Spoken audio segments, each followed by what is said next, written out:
এখন Bangladesh, India to Bangladesh, Bangladesh to India, এই যে ট্রানজিট, এটাকে ট্রানজিট বলা যায় না, এটা একটি করিডোর। এটা স্রেফ বাংলাদেশের উপর দিয়ে ভারতীয়দের রাস্তা তৈরি করে দেওয়া হচ্ছে। কেন বাংলাদেশের উপর দিয়ে ভারত এই রাস্তা চায়? তারা এই কারণেই চায়, ভারতের যে এই যে 7টি রাজ্য, 7 সিস্টার, এটা হলো আসাম, ত্রিপুরা, মেঘালয়, অরুণাচল, মিজোরাম, নাগাল্যান্ড, এই যে 7টি অঙ্গরাজ্য, এই 7টি অঙ্গরাজ্য ভারত নামক রাষ্ট্র সৃষ্টির পর থেকেই তাদের স্বাধীনতার জন্য তারা লড়াই করে যাচ্ছে, সংগ্রাম করে যাচ্ছে, আন্দোলন করে যাচ্ছে। এবং এই স্বাধীনতাকামী 7টি অঙ্গরাজ্যকে দাবিয়ে রাখার জন্য, দমিয়ে রাখার জন্য ভারত দিল্লি থেকে শাসন করতে, তাদের ফুয়েল পাঠাতে, তাদের ত্রাণ, তাদের সামগ্রী পাঠাতে, তাদের সোলজার পাঠাতে, তাদের আর্মস অ্যামিউনিশন পাঠাতে 3 দিনের মতো সময় লাগে, দিল্লি টু 7 সিস্টার। আর যদি ভারতের বেনাপুল বর্ডার দিয়ে বাংলাদেশ হয়ে, ঢাকা হয়ে, আগরতলা হয়ে ত্রিপুরায় ঢুকে যায়, অথবা সিলেট হয়ে আসাম ঢুকে যায়, তাহলে তাদের 10 ঘন্টার মধ্যেই পশ্চিমবঙ্গ থেকে এখানে চলে আসতে পারে। এই কারণেই তাদের ট্রানজিটের প্রয়োজন, তাদের রাস্তার প্রয়োজন, করিডোরের প্রয়োজন। প্রথমত করিডোরের প্রয়োজন, যে তাদের এই 7 সিস্টার স্বাধীনতাকামী এই 7 সিস্টারকে দাবিয়ে রাখা। দ্বিতীয়ত হলো যে বাংলাদেশের উপর দিয়ে যদি এই রাস্তাটা তৈরি হয়ে যায়, তাহলে পার্মানেন্টলি, চিরস্থায়ীভাবে বাংলাদেশ তাদের দাসত্বের শৃঙ্খলে বন্দী হয়ে গেল এবং বাংলাদেশটা একটা অকার্যকর রাষ্ট্র, একটি সিকিমের মতো, ভুটানের মতো একটি রাষ্ট্রে রূপান্তরিত হলো। তো আর এখানে বাংলাদেশ নামক এই রাষ্ট্র এটি মুসলিম সংখ্যাগরিষ্ঠ রাষ্ট্র, একটি আজ্ঞাবহ রাষ্ট্রে রূপান্তরিত হয়ে গেল। এর পরবর্তীতে আমি যে কথাগুলো বলবো, যে বাংলাদেশের সাথে ভারতের ট্রানজিট চুক্তি হচ্ছে, সরকার বলছে ট্রানজিট, প্রধানমন্ত্রী শেখ হাসিনা বলছেন ট্রানজিট, তার মন্ত্রীরা বলছেন ট্রানজিট, আর জনগণ বলছে, বুদ্ধিজীবীরা বলছে, অপোজিশন বলছে যে ট্রানজিট না, এটা করিডোর, এটা রাস্তা। আপনারা কোনো আন্দোলন গড়ে তুলছেন না ট্রানজিটের ব্যাপারে? আপনারা সরকারের কাছে আমি বলে নেই এই ট্রানজিটের উপকারিতা অপকারিতা বলে নেই।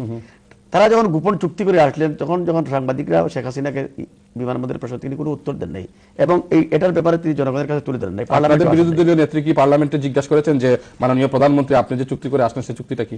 আমি আপনাকে আমার কথাগুলো বলে নেই, এরপরে আপনি আমাদের নেত্রীকে কিছু করেন।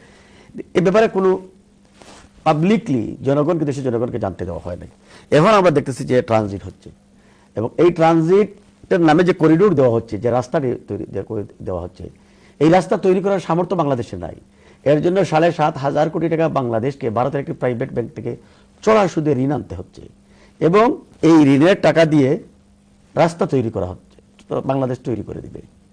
আবার এই ঋণের কন্ডিশনে ভারত যে কন্ডিশনটা দিয়েছে চুক্তিটাতে, তাদের টাকা দেওয়া ঋণের, বলেছে যে এই রাস্তা তৈরি করতে, এই রাস্তার মাঝে যে সমস্ত ব্রিজ কালভার্ট তৈরি হবে, এর জন্য সকল মেটেরিয়ালস ভারত থেকে কিনতে হবে।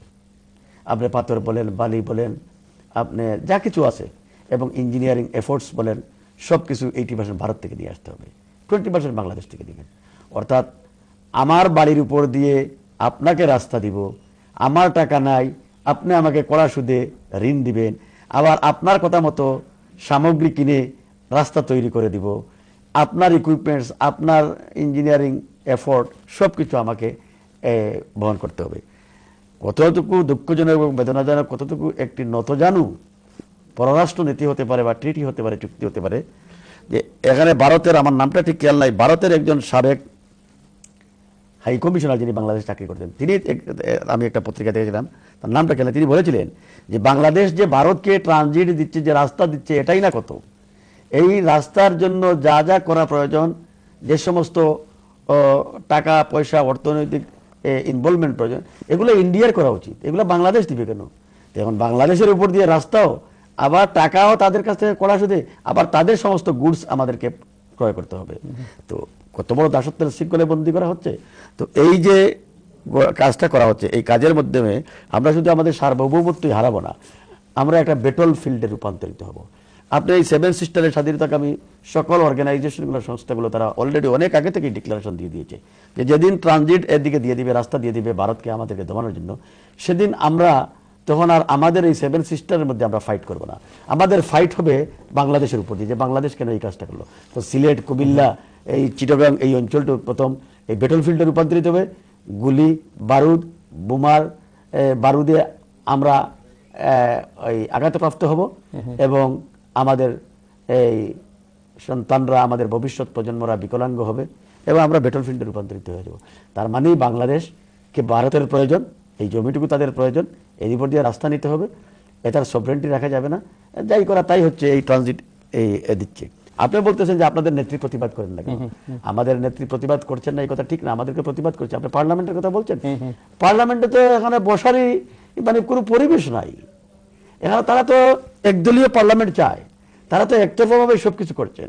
আপনি দেখেন না, এই তো কিছুদিন আগে তারা যে পার্লামেন্টে 15 অ্যামেন্ডমেন্ট করলেন, 15 অ্যামেন্ডমেন্টের মাধ্যমে তারা তত্ত্বাবধায়ক সরকার পদ্ধতি বাতিল করে দিলেন এবং নিরপেক্ষ নির্বাচনের যে বিধি ব্যবস্থা ছিল এই দেশের এই কোটি কোটি মানুষের সংগ্রামের ফসল, রক্তের বিনিময়ে, শহীদদের রক্তের বিনিময়ে অর্জিত যে তত্ত্বাবধায়ক সরকার নিরপেক্ষ নির্বাচনের যে পদ্ধতিটা ছিল, যে ভোট এর অধিকারের যে রাইটটা ছিল, সেটা বন্ধ করে দিয়ে আজকে দলীয় একদলীয় শাসন ব্যবস্থার দিকে শেখ হাসিনা ধাবিত হয়েছে। পার্লামেন্টে বেগম খালেদা জিয়া এবং অপোজিশন যে কয়টি আসন নিয়ে আছে, এই কয়টি আসন নিয়ে যাতে পার্লামেন্টে কথা না বলতে পারে, এই যদি পরিবেশ সৃষ্টি করা হয়। আপনি দেখেন না তাদের এমপিরা কি ভাষায় কথা বলে, প্রধানমন্ত্রী কি ভাষায় কথা বলেন। প্রধানমন্ত্রী পার্লামেন্টে গিয়ে খালেদা জিয়ার বিরুদ্ধে প্রথমেই উনার বক্তব্য, উনার এমপিদের একই বক্তব্য, উনার মন্ত্রীদের একই বক্তব্য। একটা কথা আমি আপনাকে বলি, পার্লামেন্টে কোনো পরিবেশ নেই, দেশেও কোনো রাজনীতির পরিবেশ নেই। এখানে হচ্ছে প্রতিশোধ, প্রতিহিংসা পরায়ণ রাজনীতির বহিঃপ্রকাশ এবং প্র্যাকটিস। শেখ হাসিনা গত কয়েকদিন আগে তিনি বলেছেন, এই সারা জাতির কাছে সামনে বলেছেন যে আমি মেয়ে বঙ্গবন্ধু শেখ মুজিবুর রহমানের হত্যার যদি বিচার না করি তাহলে তো আমি দায়ী থাকবো, এবং আমি তার মেয়ে হয়ে তার হত্যাকারীদেরকে যদি আমি ফাঁসির কাছে না ঝুলাই তাহলে তো আমি দায়ী হয়ে যাব। একজন প্রধানমন্ত্রীর কাছ থেকে প্রতিহিংসা পরায়ণ, প্রতিশোধমূলক কোনো বক্তব্য দেশের মানুষ কখনো আশা করতে পারে না। এটা স্টেটম্যানের কোনো বক্তব্য হতে পারে না। তাহলে প্রমাণিত হয় প্রধানমন্ত্রী শেখ হাসিনা, সরকারি দল আওয়ামী লীগ, তারা দেশ পরিচালনায় জনগণের স্বার্থের কথা তাদের কাছে মুখ্য না। ওনাদের কাছে মুখ্য হচ্ছে যে ওনারা কিভাবে প্রতিশোধ দিবেন, প্রতিহিংসা পরায়ণ হবেন, কিভাবে ওনাদের প্রতিপক্ষকে ঘায়েল করবেন, কিভাবে নির্মূল করবেন, এবং এই নির্মূলের লক্ষ্যেই তারা বিএনপিকে আঘাত। আর বিএনপিতে আঘাতের প্রথম যে স্তম্ভ, প্রথম যে জায়গা, সেটা হচ্ছে জিয়া পরিবার, বেগম খালেদা জিয়া, তারেক রহমান, আরাফাত রহমান এবং জাতীয়তাবাদী চিন্তা চেতনায় যারা আদর্শে লালিত, তাদের উপর আঘাত। এটাই হচ্ছে তো বর্তমান সরকারের ফার্স্ট এবং ফরমোস্ট তাদের অ্যাক্টিভিটিস, এবং এটাই তারা চান। তো আপনি সেখানে পার্লামেন্টের কথা, পার্লামেন্টে ম্যাডাম জান নাই, বিএনপি যায় না, এই কথা বলে একুজ করতেছেন, ঠিক আছে। পার্লামেন্টের পরিবেশ সৃষ্টির গ্যারান্টি তারা আজ পর্যন্ত দিতে পেরেছে? তারা পারে নাই। এবং তারা তো বহুদলীয় গণতন্ত্রের বিশ্বাস তারা করেন না বলেই তো স্বাধীনতা উত্তর বাংলাদেশে এই গণতান্ত্রিক পরিবেশে, পরিস্থিতিতে তাদের নেতা শেখ মুজিবুর রহমান সাহেব তিনি মাত্র 15 মিনিট, আধা ঘন্টার মধ্যেই একদলীয় শাসন ব্যবস্থা বাকশাল কায়েম করলেন, মাল্টিপার্টি ডেমোক্রেসিকে ইলিমিনেট করলেন, কিল করে দিলেন ডেমোক্রেসিকে, সংবাদপত্রের স্বাধীনতা হরণ করলেন, মানুষের স্বাধীনতা হরণ করলেন।